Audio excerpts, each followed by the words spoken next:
You will hear a telephone conversation between an employee of an airline company and a customer. You have 30 seconds to look at questions 1 to 6.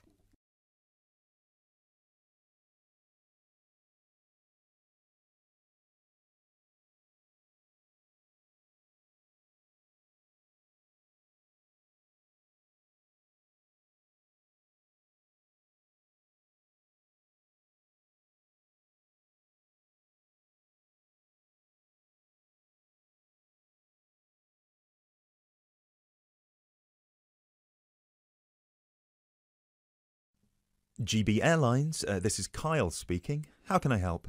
Hi, my name is Matt Walsh. I'm calling on behalf of Mr. John Sparrow to claim expenses for a delay in his flight last week. Good morning, Mr. Walsh. Thank you for calling.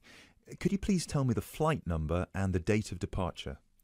The date of departure was the 24th of January, 2016. I'm afraid I don't have the flight number in front of me at the moment. Okay, that's all right. One moment.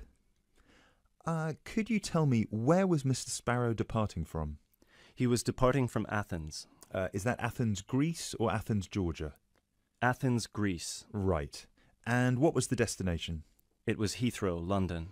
Right. We've got 2 flights from Athens to London Heathrow on the 24th of January 2016. Was it the 3:25 p.m. flight or the 9:45 p.m.? It was the later one, 9:45. Okay, so the flight number is GB1011. Right, okay. Okay, yes. I can see that Mr. Sparrow's flight was cancelled and he was booked on the next flight on the 25th of January at 3:25 p.m. Is that correct? Yes, that is correct. According to our system, one of my colleagues spoke with Mr. Sparrow on the phone on the 24th to inform him of the cancellation and offered to book a hotel for him for the night, but Mr. Sparrow preferred to book one himself. Yes, because he didn't want to stay near the airport, as the next flight was in the afternoon. Yes, of course. Could you tell me which hotel he stayed at? Yes, he stayed at the Hypnos Hotel. Oh, could you spell that for me? Of course. That's Hypnos. Right. Thank you for that. And could you please tell me how much the total cost was for the night? Sure. It was 73 euros. Right. Do you have a copy of the receipt for that? Yes, of course. Would you like me to send it to you? Yes, please. Can I email a picture of it to you? Absolutely. The email address is refunds@gbairlines.co.uk. Great, thank you. No problem. Were there any other expenses you wish to claim? Actually, yes. There was also the taxi ride to the airport and the taxi ride back the next day. Right. And what was the total cost? The first taxi ride was 53 euros and the second one was 42, so 63, 73, 83. Yeah, so the total was 95 euros. I'll send you the receipt for those as well. Thank you. Are there any other expenses? No, I think that's it.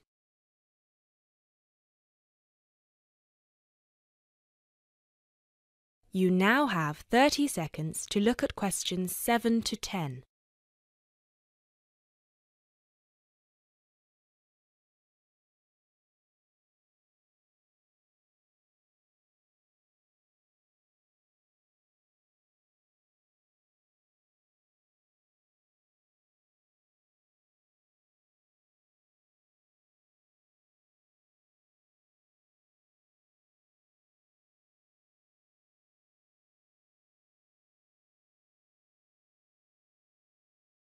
Excellent.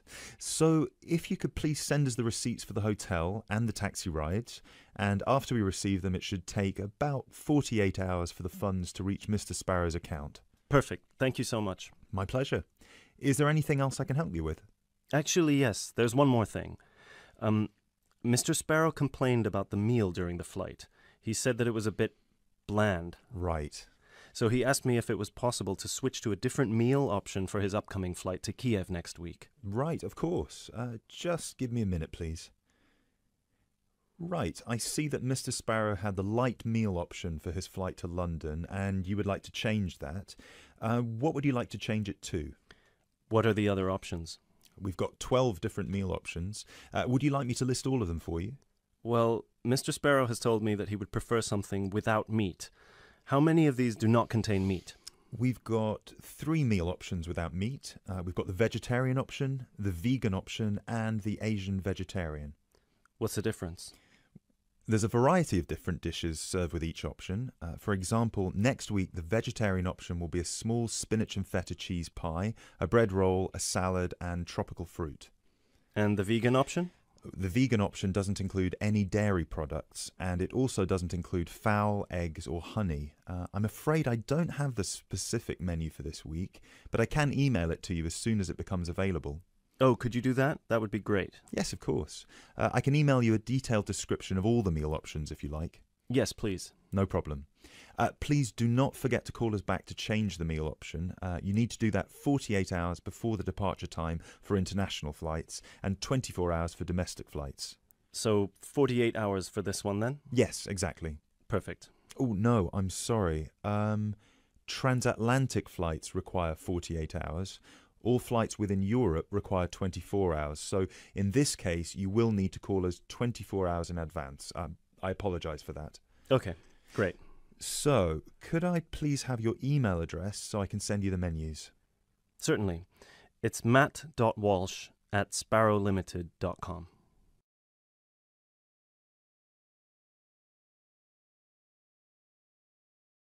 That is the end of part 1. You now have half a minute to check your answers.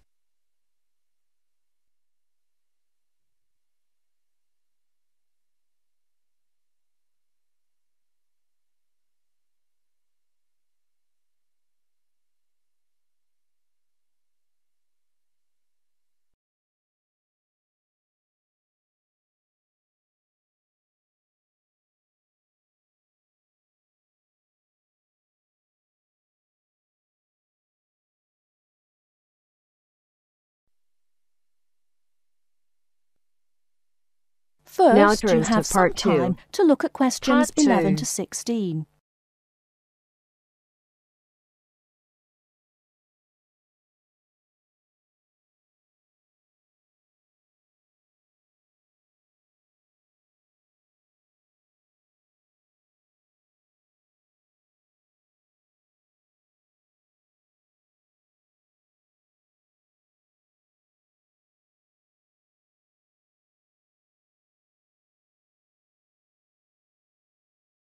Now, listen carefully and answer questions 11 to 16. Good afternoon. Hello. How can I help you? I'd like to make a transfer, please. You want to transfer some money? That's fine. Let me just bring up some details. Right, here we are. Can you tell me your name, please? It's Alice Deltour. OK, and your date of birth? 20th of February 1982. Right, and for security, can I have the first letter of your password? It's B. And the 5th letter? That's F. Fine. Now, where do you want to make the transfer to and from? I'd like to send money from my current account abroad. Which country are you sending it to? To China. My boyfriend is on holiday there, and he's run out of money. Oh dear. China, OK. Now, there are several ways to do this. We can do it by credit card, by electronic transfer, by cheque or by banker's draft. I'm not sure. What's the best way? Well, that all depends. The simplest way is by cheque, really. I just write the cheque and send it. Yes, but it can be very slow and take a long time for the money to clear, between 3 to 4 weeks. How soon do you need the money to get there? I'd like it to get there in the next couple of weeks. So really, sending a cheque is going to be too slow. Yes, I think so. Let's look at electronic transfer then. This usually takes between 2 and 5 working days. That's 2 to 5 days. Working or business days. If you send it on Friday, it will get there the following Friday at the latest. I see. That's much better. Yes, but we do charge a fee for this. We charge a flat fee of £21, and on top of that, the receiving bank may charge a fee, and an agent may also charge you for transferring the money between banks. So, how much is it altogether? We can't give you an exact amount. You need to check it with the receiving bank and any agents that they use. I see. Also, you can send it in sterling or dollars from here, but there will be an additional fee depending on the exchange rate when you convert it into renminbi. So there will be another charge too? I'm afraid so. Does it make any difference if I set it in dollars or sterling? It could make a difference according to which currency has the best exchange rate. The other difference is this. If you send dollars, the amount goes through the US clearing system. We send the money to our branch in London. They then send it to our branch in New York, and the New York branch sends it to the bank in China. It goes all around the world then.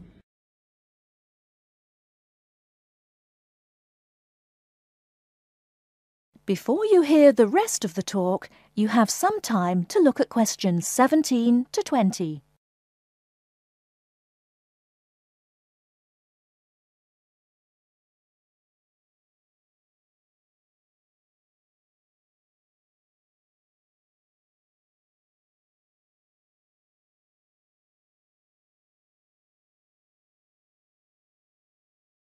Now listen and answer questions 17 to 20.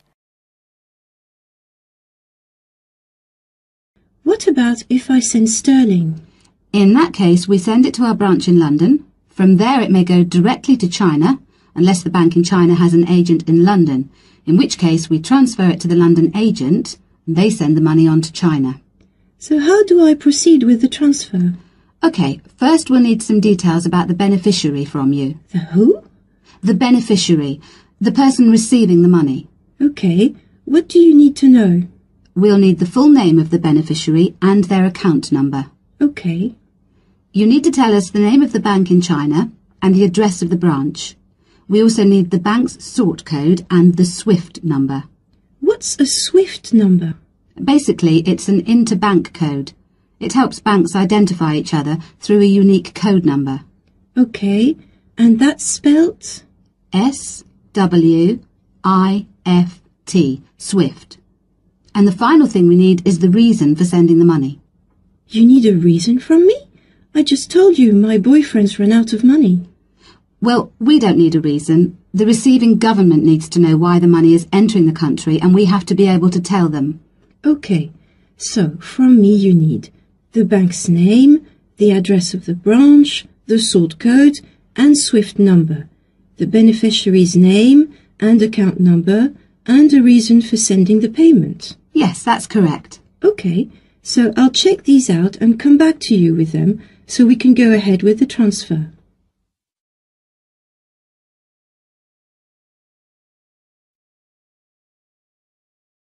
That is the end of part 2. You now have half a minute to check your answers.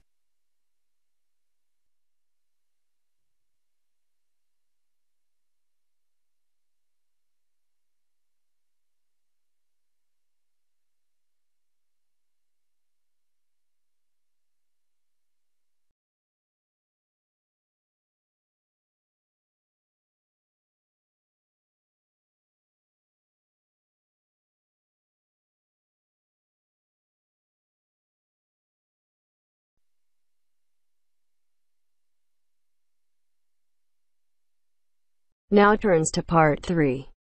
Part 3. You will hear a conversation between two students who will discuss a project they're working on together. You have 30 seconds to look at questions 21 to 27.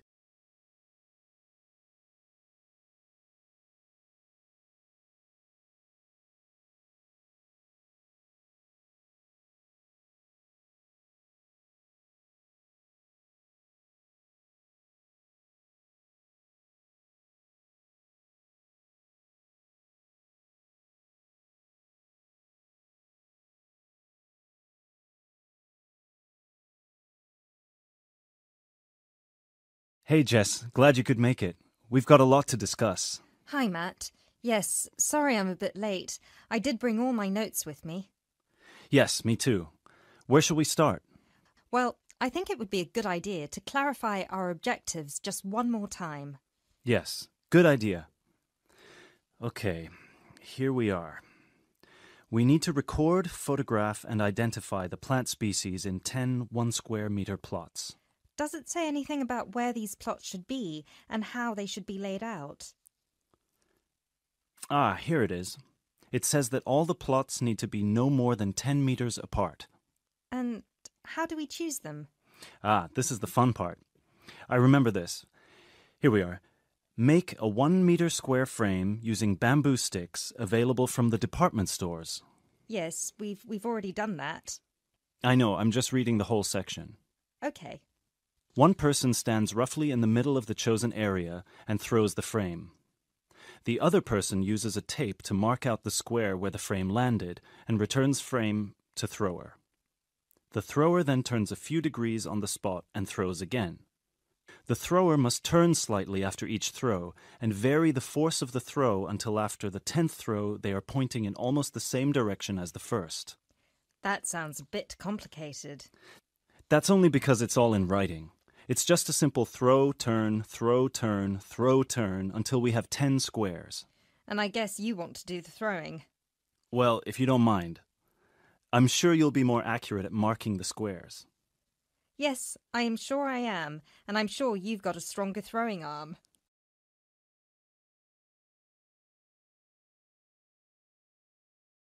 You now have 30 seconds to look at questions 28 to 30.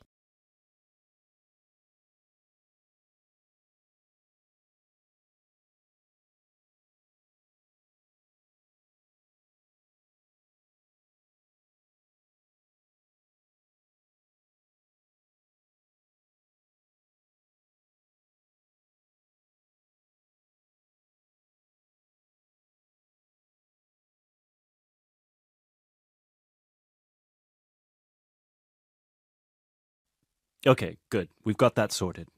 Now we need to decide where to go. Yes, I've been thinking about that and I've brought the map. Ah, well done. I forgot mine. Now, I've identified 3 possible locations, but they've all got some disadvantages. Okay, fire away. Well, the area around this lowland marsh could be interesting. There'll be a lot of interesting water plants here. Looks good, but what's the problem? Mainly that it's already a designated nature reserve, and I think there's already been a lot of research done here. Ah, I see. Well, I'd rather do something that's new and can be useful. I agree. That's why I identified this area further west. See, here, behind the beach. Oh, yes, I see. That area there, where it's flat, but quite high. Exactly. If you look a bit further inland, you'll see that there are hills which will protect that area from strong north winds. I see. Excellent. But what's the problem? Just that it may not be very interesting. We know that the geology there is not conducive to a wide variety of plants. I agree. So what's your last idea? Well, I think this one is a bit of a winner, although I did want to show you the other 2. Look up here, on the north coast. Where? See this bay? Well, I know that there's been quite a lot of studies done here, but a bit further to the east, behind this headland. No one has ever looked at that. Well, I certainly couldn't see any studies. That is interesting. And the plant life could be a bit different because of the shelter from the wind the headland provides. Exactly. Brilliant, Jessica. That's a great idea. We'll go there. Thanks. Now all we have to decide is when is a good time. Well...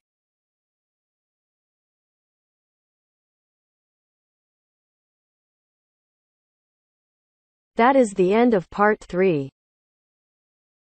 You now have half a minute to check your answers.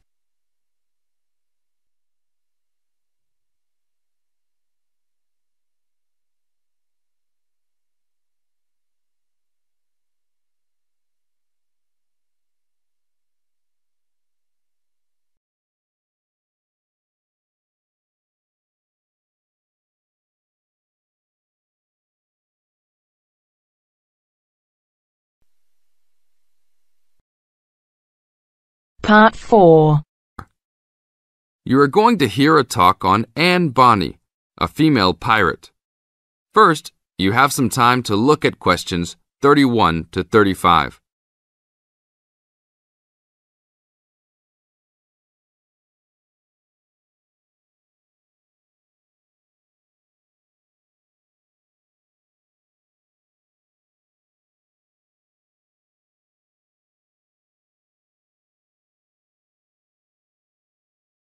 Now listen to the tape and answer the questions.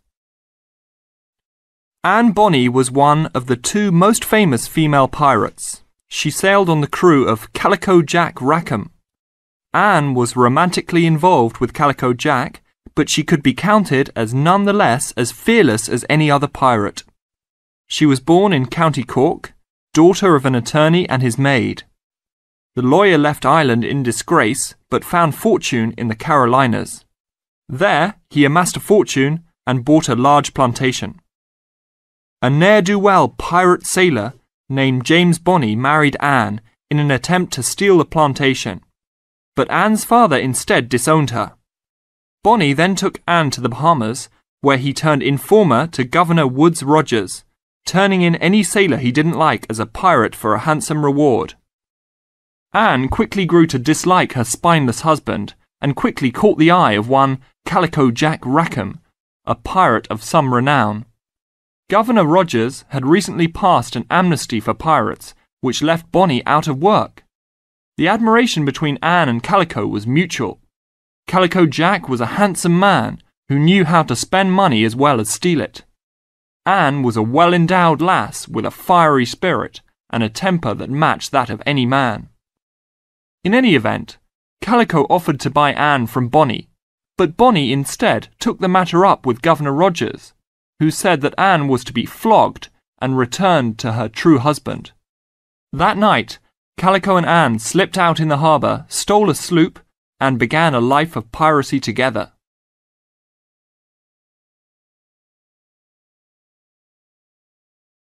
Now look at questions 36 to 40.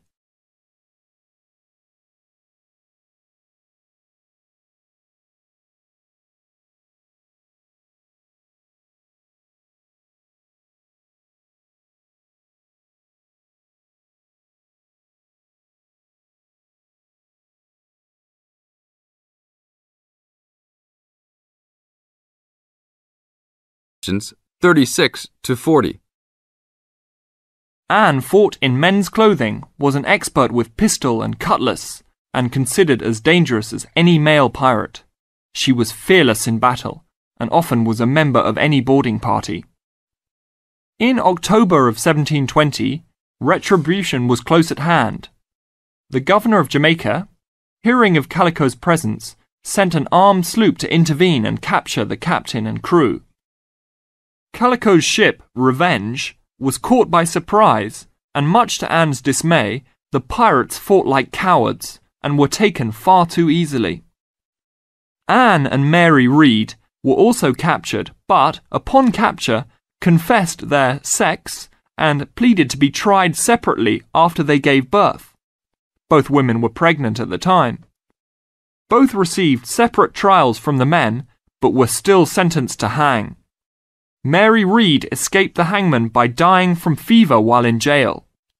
Anne, however, received several stays of execution before mysteriously vanishing from official records.